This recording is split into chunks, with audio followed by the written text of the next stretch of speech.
নমস্কাৰ মৰমৰ ছাত্ৰ ছাত্ৰীসকল পোনপ্ৰথমবাৰৰ বাবে তোমালোকক মোৰ ইউটিউব চেনেলটোলৈ স্বাগতম। আজি আমি আলোচনা কৰিম ক্লাছ 7ৰ আছামিছৰ 6 নম্বৰ পাঠ্য। ইয়াৰ পাঠৰ নামটো আছে নোকোৱাৰ পৰিণাম। এইটো ভিডিঅ'ৰ জৰিয়তে তোমালোকে আজি সম্পূৰ্ণ প্ৰশ্ন উত্তৰ পাই যাবা আৰু যদি ভিডিঅ'টো ভাল লাগে তোমালোকে এটা সাবস্ক্ৰাইব কৰি ভিডিঅ'টো লাইক কৰি দিবা। এইটো পাঠটো তোমালোকে ধুনীয়াকৈ পঢ়িবা। এইটো পাঠ তোমালোকে যদি ধুনীয়াকৈ পঢ়ি ক্লিয়াৰ কৰা তোমালোকে বহুত কথা এইটো পাঠৰ পৰা শিকিবা। তোমালোকে আজিকালি যেটো জেনাৰেশ্যন চলি আছে আৰু এইটো কিতাপৰ মতে তোমালোকে এইটো লেসনত পাই যাবা। তোমালোকে অন্ধবিশ্বাস কুসংস্কাৰ এইটাৰ বিষয়ে আজি বুজি যাবা। তোমালোকে এইটো লেসনটো তোমালোকে পঢ়িলে আৰু এতিয়া আমি আলোচনা কৰিম ক্ৰিয়াকলাপটো। ইয়াৰ কি কৈছে নাটিকাখনৰ কথাখিনি কাহিনী আকাৰে কোৱা। তাৰমানে তোমালোকে এইটো পাঠটো পঢ়িলে তোমালোকে সব বুজি পাই যাবা। ইয়াৰ বুজিলে আৰু বেলেগ এজনক সুধিলে তোমালোকে ক'ব পাৰিব, মানে তোমালোকে এইটো কাহিনী আকাৰে হিষ্টৰী হিচাপে তোমালোকে ক'ব পাৰিবা, এইটো ক'ব লাগিব। ছাত্ৰ ছাত্ৰীসকল এতিয়া বলা আমি ভিডিঅ'টো আৰম্ভ কৰোঁ। ইয়াত 3 নম্বৰ প্ৰশ্নটো আছে উত্তৰ দিয়া। ইয়াত ক নম্বৰ প্ৰশ্নটো কৈ গৈছে সোণমিলি শৈলখতে কিয় বকুল ফুল বুটলিছিল। ইয়াৰ উত্তৰটো হ'ব সোণমলি শৈলখতে মালা পাঠি ছাৰ বাইদেউৰ সকলক শ্ৰদ্ধা আৰু সম্ভাষণ জনাবলৈ বকুল ফুল বুটলিছিল। তাৰপিছত খ নম্বৰ প্ৰশ্নটো আছিলে চোৱাচোন ফুলবোৰ কিমান সতেজ আৰু জীপাল, কথাষাৰি কোনে কাক কৈছিল। ইয়াৰ উত্তৰটো হ'ব এই কথাষাৰ মালতীয়ে সোণমালিক কৈছিল। আৰু ইয়াত গ নম্বৰ প্ৰশ্নটো আছিলে সাংস্কৃতিক অনুষ্ঠানৰ আৰম্ভণিত কোনটো গীত গাইছিল। ইয়াৰ উত্তৰটো হ'ব সাংস্কৃতিক অনুষ্ঠানৰ আৰম্ভণিত শ্ৰী শ্ৰী মাধৱদেৱৰ ৰচিত তেজেৰে কমলাপতি নামৰ বৰগীতটো গাইছিল। তাৰপিছত গ নম্বৰ প্ৰশ্নটো আছে নাচি থাকোঁতে কোন মূৰ্ছা গৈছিল। ইয়াৰ উত্তৰটো হ'ব নাচি থাকোঁতে শৈলবালা মূৰ্ছা গৈছিল। তাৰপিছত 9 নম্বৰ প্ৰশ্নটো আছে শৈলবালাই ভুগি থকা বেমাৰটোৰ নাম কি আছিল। বেমাৰটোৰ নাম কি। ইয়াৰ উত্তৰটো হ'ব শৈলবালাই ভুগি থকা বেমাৰটোৰ নাম আছিলে মুৰ্গী।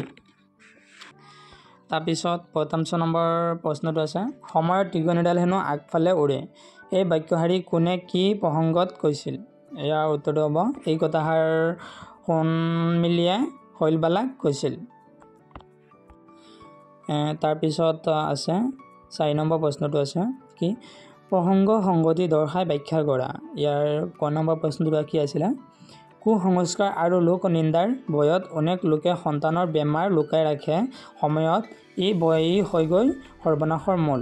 এই কথাষাৰ মানে কোনে কৈছিল তোমালোকে এই কথাষাৰ বিষয়ে ব্যাখ্যা কৰা। ইয়াত চব লিখাই আছে, তোমালোকে ভিডিঅ'টো চাই থাকা।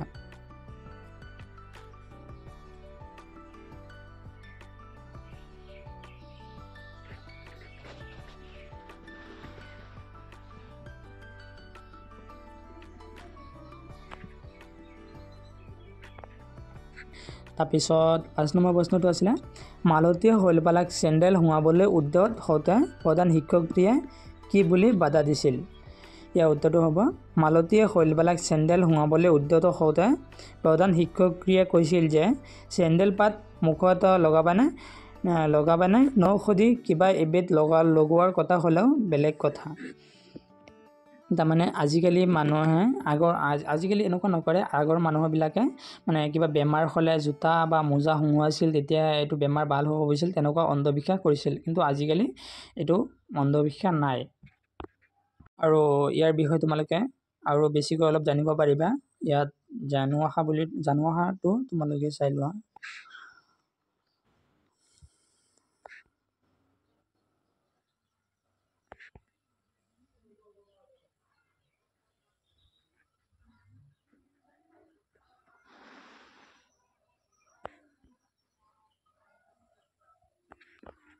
আৰু ইয়াত উদাহৰণস্বৰূপটো তোমালোকে চাই লোৱা। ইয়াত এইটো পঢ়িলে তোমালোকে ইয়াৰ বিষয়ে বুজি পাই যাবা, মিলি যাব।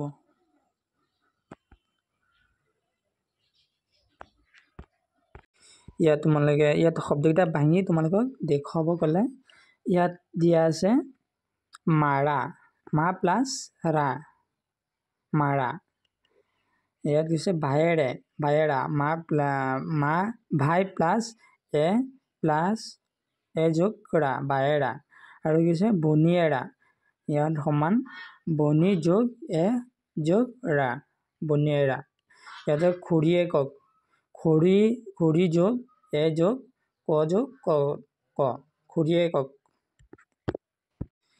তাৰপিছত ৮ নম্বৰ প্ৰশ্নটো আছে বাওঁফালে দিয়া শব্দবোৰৰ লগত সোঁফালে থকা নিৰ্দিষ্টতা বাকচ প্ৰত্যয়বোৰ মিলাই চোৱা ইয়াত কি আছে ক কাণ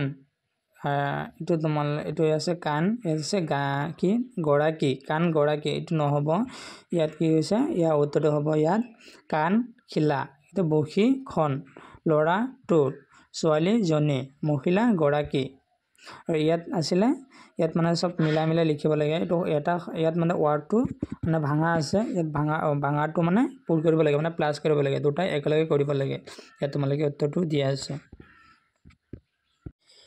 ছাত্ৰ-ছাত্ৰীসকল এতিয়া তোমালোক এইখিনি লিখি থাকক আৰু যিকেইটা তোমালোকে লিখিব আছে তোমালোকে কমেণ্টত জমা দিয়া তোমালোকক বাকীকেইটা দি দিছোঁ